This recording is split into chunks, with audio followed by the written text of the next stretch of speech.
আসসালামু আলাইকুম রহমতুল্লাহি ওবরকাতুহু। সম্মানিত দর্শক, গত প্রায় ২ মাস ধরে বাংলাদেশের রাজনীতিতে সার্জিও গোর এই শব্দটি, এই নামটি এত বেশি উচ্চারিত হচ্ছে। অবস্থা দৃষ্টে মনে হচ্ছে যে এই ভদ্রলোক বাংলাদেশের ভাগ্য বিধাতা হয়ে গেছেন এবং তাকে যেভাবে পোর্ট্রেট করা হচ্ছে বিভিন্ন সামাজিক মাধ্যমে, এমনকি মূলধারার গণমাধ্যমে, এতে করে মনে হচ্ছে যে he is more powerful than even mister Donald Trump. এটাই মনে হচ্ছে। আমাদের এই বাংলাদেশে এই যে এখন ওপেন সিক্রেট যে একটা রেজিম চেঞ্জ হয়েছে, তার সরকারের যে পরিবর্তন হয়েছে, এটা আমেরিকা করে দিয়েছে। এবং একথা এখন সবাই বলছে যে গত ২ বছর ধরে যারাই মন্ত্রী হয়েছেন, এমপি হয়েছেন, তারপর রাষ্ট্র চালাচ্ছেন, তাদের মাথার উপর আমেরিকার হাত আছে। এখন আমেরিকার হাত সরাসরি কোনো ক্ষেত্রে আছে, ধরেন প্রধানমন্ত্রীর উপরে আছে, প্রধানমন্ত্রী মন্ত্রীকে বানিয়েছেন। এইভাবে মানে আমেরিকা যাকে অপছন্দ করে এরকম একটা লোকও এই সরকারের ধারে কাছে যেতে পারেনি। এখন ফরহাদ মাজাহারের মতো মানুষ, তারা এখন প্রকাশ্যে এই আমেরিকার ডিপ স্টেট পলিসি, তাদের সাম্রাজ্যবাদ নীতি এবং তারা এই মুহূর্তে সরকারের উপর যে প্রভাব বিস্তার করছে, এই কথাগুলো প্রকাশ্যে বলছে। যদিও তারা ডক্টর মোহাম্মদ ইউনূসের জমানাতে এই কথাগুলো এভাবে বলেননি। তারা চেয়েছিলেন ইউনূসকে সাস্টেন করানোর জন্য। কিন্তু এখন তারা বলছেন যে আমরা যতই তাকে ভালো বলার চেষ্টা করেছি, কিন্তু আমেরিকা থেকে যেভাবে কল কাঠিয়ে নিয়েছেন সেভাবে ইউনূস আসলে অ্যাক্ট করেছেন বা রিঅ্যাক্ট করেছেন। আবার তারা এখন বলার চেষ্টা করছেন এই গ্রুপটি, জনাব ফরহাদ মাজাহার এবং তার সঙ্গে তার যারা ভক্ত মুরিদান রয়েছেন, তাদের বক্তব্য হলো জনাব তারেক রহমান সাহেব is a extended version or element of doctor Mohammad Yunus, nothing more. এটা ইউনূস প্লাস গভর্নমেন্ট, এটা আমেরিকা ডিপ স্টেট ভার্সন 2, এইভাবে তারা বলার চেষ্টা করছেন। তো সেই কারণে বারবার এই সার্জিও গোরের কথাগুলো আমাদের সামনে চলে আসছে। আর সার্জিও গোরের এই বক্তব্য সামনে আনার আগে আমাদের দেশে দুটো নাম, একটা হলো পিটার ডিহাস আর একটা হলো ডোনাল্ড লু। তার মধ্যে মিস্টার ডোনাল্ড লু, তিনি বাংলাদেশের রেজিম চেঞ্জ করেছেন, পাকিস্তানের রেজিম চেঞ্জ করেছেন, শ্রীলঙ্কার রেজিম চেঞ্জ করেছেন এবং এটা মানে ক্লাইভকে যেভাবে পাক ভারত উপমহাদেশে ইতিহাসের একজন পট পরিবর্তনকারী, আপনি যেভাবে বলেন না কেন, পট পরিবর্তনকারী হিসেবে বিবেচনা করা হয়, তার চাইতেও মিস্টার ডোনাল্ড লু আমাদের এই পাক ভারত উপমহাদেশে তার এই রেজিম চেঞ্জের পলিসির কারণে অমর হয়ে থাকবেন। আপনি দেখেন পুরো মধ্যপ্রাচ্যের প্রথম মহাযুদ্ধের সময়টিতে অটোম্যানদের পতন, ওখানে ইংরেজদের রাজত্ব, ইউরোপীয়দের রাজত্ব এবং আজকে এই যে প্রথম মহাযুদ্ধ থেকে আজকে যে পুরো ইউরোপ এবং আমেরিকা পুরো মধ্যপ্রাচ্য যে শোষণ করেছে, সেই শোষণের যে নায়ক, যিনি এই পুরো জিনিসটাকে কুক করেছেন, তিনি একজন কর্নেল ছিলেন ব্রিটিশ গোয়েন্দা সংস্থা MI6। আপনারা জানেন যে তাদের দুটো গোয়েন্দা সংস্থা রয়েছে, MI6 এবং MI5। দেশের মধ্যে যে গোয়েন্দা সংস্থাগুলো চালায় জাস্ট NSI-এর মতো, সেটা হলো MI5। আর ঠিক CIA এবং রয়ের মতো দেশের বাইরে যে সকল অপারেশন চালায়, সেটা হলো MI6। তো এরকম MI6-এর একজন কর্নেল, তিনি একেবারে 10 বছর মরুভূমিতে গিয়ে মরুভূমির একেবারে রীতিমতো হুজুর হয়ে গেলেন, মুসলমানের মধ্যে মিশে গেলেন এবং এত ভালো আরবি জানতেন যে বেদুইনরা, বড় বড় বেদুইন গোত্র, মানে তাদের সাথে তাদের সম্পর্কটা হয়ে গেল। আরও ডিটেলস মানে এখানে তার দুটো, একটা হলো তার এই কাহিনী নিয়ে একটা খুব বিখ্যাত, মানে যাকে বলে ব্লকবাস্টার একটা সিনেমা হয়েছে, দ্য লরেন্স অফ অ্যারাবিয়া। সেটা দেখতে পারেন। আর তার কাহিনী বর্ণনা করে বিখ্যাত রোড টু মক্কা একটা বিখ্যাত বই আছে। এই বইতে আবুল আসাদ, যিনি লেখক, তিনি এই চমৎকারভাবে লরেন্স অফ অ্যারাবিয়ার কাহিনী বর্ণনা করেছেন।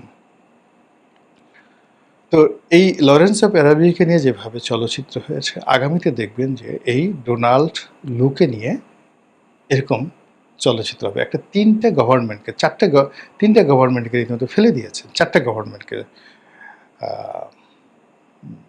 পাকিস্তান, শ্রীলঙ্কা, নেপাল, বাংলাদেশ, 4টা দেশের রেজিম চেঞ্জ করে ফেলেছে একজন লোক, ডোনাল্ড লু। It's not a matter of joke. তো এই কারণে কি হলো যে ডোনাল্ড লু একজন উপমন্ত্রীর পদমর্যাদা সম্পন্ন ছিলেন এবং প্রেসিডেন্টের সঙ্গে তার কোনো রিলেশন ছিল না, অর্থাৎ মিস্টার জো বাইডেনের সঙ্গে তার ওইরকম কোনো রিলেশন ছিল না আদার দ্যান ফর্মাল রিলেশন। তিনি শুধুমাত্র দক্ষিণ পূর্ব এশিয়ার উপমন্ত্রী ছিলেন, বিশেষ দায়িত্বপ্রাপ্ত ছিলেন, ডিপ স্টেটের পলিসিটা বাস্তবায়ন করতেন এবং একটা ফান্ড তিনি পেয়েছিলেন। তো সেটা দিয়ে তিনি যদি এই কাজ করতে পারেন তাহলে মিস্টার সার্জিও গোর, তিনি অ্যাজ এ হোল প্রথমত প্রেসিডেন্টের খুব ঘনিষ্ঠ, ডোনাল্ড ট্রাম্পের খুব ঘনিষ্ঠ, দ্বিতীয়ত বয়সে তরুণ, তৃতীয়ত হলো অত্যন্ত ধনাঢ্য, ব্যবসা বাণিজ্য করে এই অল্প বয়সে হাজার হাজার কোটি ডলারের মালিক হয়ে, হাজার হাজার কোটি টাকার মালিক হয়ে তিনি এই দক্ষিণ পূর্ব এশিয়ার বিশেষ দায়িত্বপ্রাপ্ত প্রতিনিধি রূপে আসছেন এবং তার দুটো উপাধি এখানে। তিনি ভারতে নিযুক্ত রাষ্ট্রদূত, সম্ভবত মন্ত্রীর পদমর্যাদায়, যেভাবে মনে করেন দীনেশ ত্রিবেদীকে দেওয়া হয়েছে। অর্থাৎ এখানে মন্ত্রী বলে ভুল হবে, একেবারে তাকে বলা হয় যে পুরো মার্কিন স্টেট ডিপার্টমেন্টে যদি একজন লোক থাকে যার সঙ্গে ডোনাল্ড ট্রাম্পের ওয়ান টু ওয়ান রিলেশন, টেলিফোনে কথা বলতে, তার সাথে দেখা করতে, কখনো তাকে কোনো প্রোটোকল মেনটেন করতে হয় না, তিনি মিস্টার সার্জিও গোর। তো সেই সার্জিও গোর প্রথম দায়িত্ব ভারতের রাষ্ট্রদূত, দ্বিতীয় দায়িত্ব হলো এই দক্ষিণ পূর্ব এশিয়ার দায়িত্ব। ফলে তাকে মনে করা হচ্ছে father of Donald Lu. Donald লুর সে father. Donald Lu regime change করে গেছে, কিন্তু চেঞ্জ করা রেজিমে আপনার সাম্রাজ্যবাদী নীতিগুলো প্রতিষ্ঠা করা, যেমন রবার্ট ক্লাইভ রেজিম চেঞ্জ করেছেন, কিন্তু এখানে মৌলুজ ভিত্তি তিনি করেছেন লর্ড ওয়ারেন হেস্টিংস। সেই লর্ড ওয়ারেন হেস্টিংস, যিনি কোম্পানির শাসনের একটা প্রথম গভর্নর জেনারেল, প্রথমে গভর্নর হয়ে আসছেন, তারপরে গভর্নর জেনারেল হয়েছেন 2 দফা, লর্ড ওয়ারেন হেস্টিংস। তো সেই দিক থেকে যদি ডোনাল্ড ট্রাম্পকে আপনি ক্লাইভের সঙ্গে তুলনা করেন, তাহলে মিস্টার সার্জিও গোরকে আপনি তুলনা করতে পারেন ওয়ারেন হেস্টিংস, যিনি আমেরিকান যে পলিসি সেটাকে বাণিজ্যতে রূপ দেওয়া। আমেরিকান যে পলিসি, সেই পলিসি যেহেতু তার তাবেদারি সরকারগুলো এখন এই সকল দেশে আছে, ফলে এই সরকারের উপরে আমেরিকার মিলিটারি পলিসি, সামরিক পলিসিগুলো চাপিয়ে দেওয়া। এখানে আমেরিকার যে কৌশলগত দিকগুলো রয়েছে, কৌশলগত দুটো দিক আছে। প্রথম দিক হলো যে স্থল কেন্দ্রিক, ভূতাত্ত্বিক, মানে ভূমি সংক্রান্ত যে তত্ত্ব এবং ওটাকে ভূরাজনৈতিক। আর একটা হলো ব্লু পলিটিক্স, মানে সমুদ্র জল, যেটাকে অনেকে মানে সেই ব্লু ইকোনমি বলে, সেই ব্লু ইকোনমির ক্ষেত্রে হলো ব্লু পলিটিক্স। তো জিও পলিটিক্স মানে ভূমি থেকে ভূমি, আর একটা হলো ব্লু পলিটিক্স। তো এখন ব্লু পলিটিক্স হলো এখানে ইন্দো প্যাসিফিক, তাদের যে কৌশলগত ইন্দো প্যাসিফিক যে তাদের প্রযুক্তি রয়েছে, অর্থাৎ প্রশান্ত মহাসাগর থেকে আটলান্টিক, প্রশান্ত মহাসাগর, প্রশান্ত মহাসাগর থেকে ভারত মহাসাগর, ভারত মহাসাগর হয়ে মালাক্কা যাকে বলা হয় প্রণালী হয়ে যেটা বে অফ বেঙ্গলে ঢুকেছে, এই পুরোটা হলো তাদের জন্য একটা রাজনীতি। এখন ভূ রাজনীতিতে তারা বাংলাদেশে একটা করিডোর চাচ্ছে, সেন্ট মার্টিনে তারা একটা ঘাঁটি করতে চাচ্ছে, মায়ানমারে তারা একটা খ্রিস্টান রাষ্ট্র করতে চাচ্ছে আন্ডার দ্য বার্মা অ্যাক্ট। আর তাদের যে প্যাসিফিক কমান্ড ছিল, সেই প্যাসিফিক কমান্ডটাকে এনে তারা ইন্দো প্যাসিফিক করলো। ইন্দো প্যাসিফিককে বাদ দিয়ে এখন তাদের বে অফ বেঙ্গল, তাদের যে কৌশলগত ব্লু পলিটিক্স সেখানে চলে আসছে। অর্থাৎ তারা সমুদ্রে তারা আধিপত্য চায় এই অঞ্চলে, এবং আধিপত্য করতে গিয়ে তারা চীনের সঙ্গে কন্ট্রাডিক্ট করতে চায় না, ভারতের সাথে কন্ট্রাডিক্ট করতে চায় না। আর কন্ট্রাডিক্ট করতে না গেলে তাহলে এই বে অফ বেঙ্গলে তারা বাংলাদেশের জলসীমা এবং মায়ানমারের জলসীমা, আমরা যেহেতু চদু মাকড়া পার্টি, আমাদেরকে কান মূল্যেও আমাদের কিছু করার নেই। ফলে আমাদের যে মহীসোফান আছে, আমাদের যে বঙ্গোপসাগরের যে অঞ্চলটুকু আমাদের কর্তৃত্বে আছে, আমাদের এবং মায়ানমারের, এই জায়গাতে তারা মাতুব্বরিটা করতে চায়। এবং এই পুরো কাজটা করার জন্য সর্বময় ক্ষমতা দিয়ে পাঠানো হয়েছে সার্জিও গোরকে। আপনি বুঝতে পারছেন ব্যাপারটা তার গুরুত্বপূর্ণ জায়গাতে। অর্থাৎ কাজ হয়ে গেছে।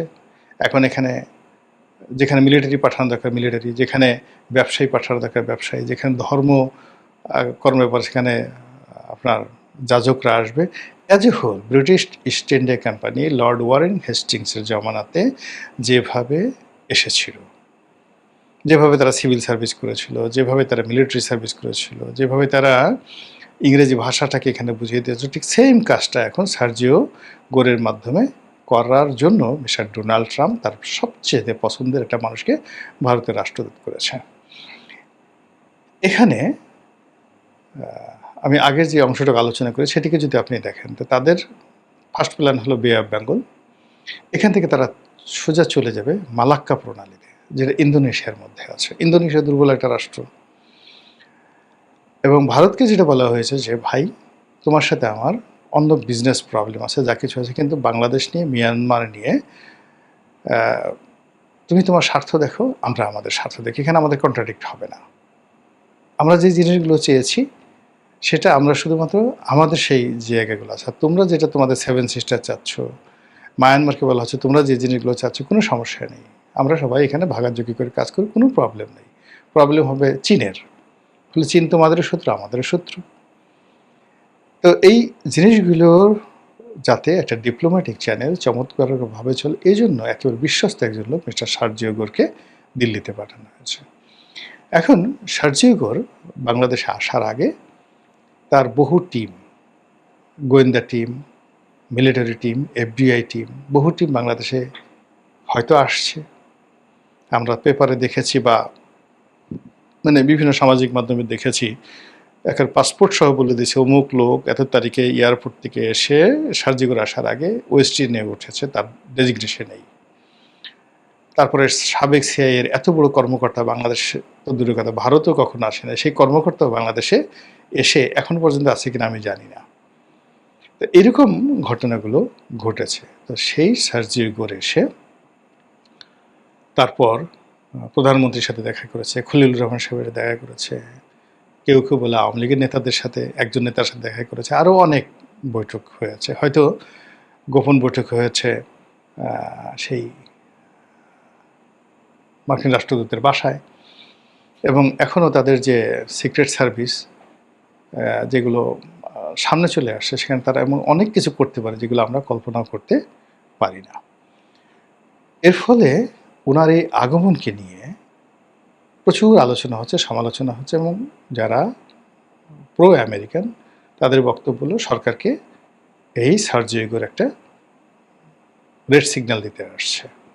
কেন চীনে গেলা, কেন এই জিনিসগুলো করছো না, কেন ওই জিনিসগুলো করছো না, কেন এটা দিচ্ছ না, কেন এটা করছো না, এই জিনিসগুলো মানে কি কি, সেটা মানবিক করিডোর হতে পারে, সেটা মিলিটারি করিডোর হতে পারে, নানা রকম কথাবার্তা হতে পারে। তো এটাকে আপনি বলতে পারেন যে এই যে হুট করে তিনি যে চলে আসলেন, এটা সার্জিও গোরের অনেকটা সার্জিক্যাল কূটনীতির মতো, মানে ঝড়ো গতিতে আপনার হলো সার্জিক্যাল যেটা অপারেশন করা হয়, এয়ার স্ট্রাইক করা হয়, যে খুব দ্রুত সময়ের মধ্যে একটা দেশে মানে হতচকিত করে ফেলে, সে আউট অফ ইমাজিনেশন কল্পনাও করতে পারে না, কিন্তু শুধু বিমানের সাইরেনটা বাজে।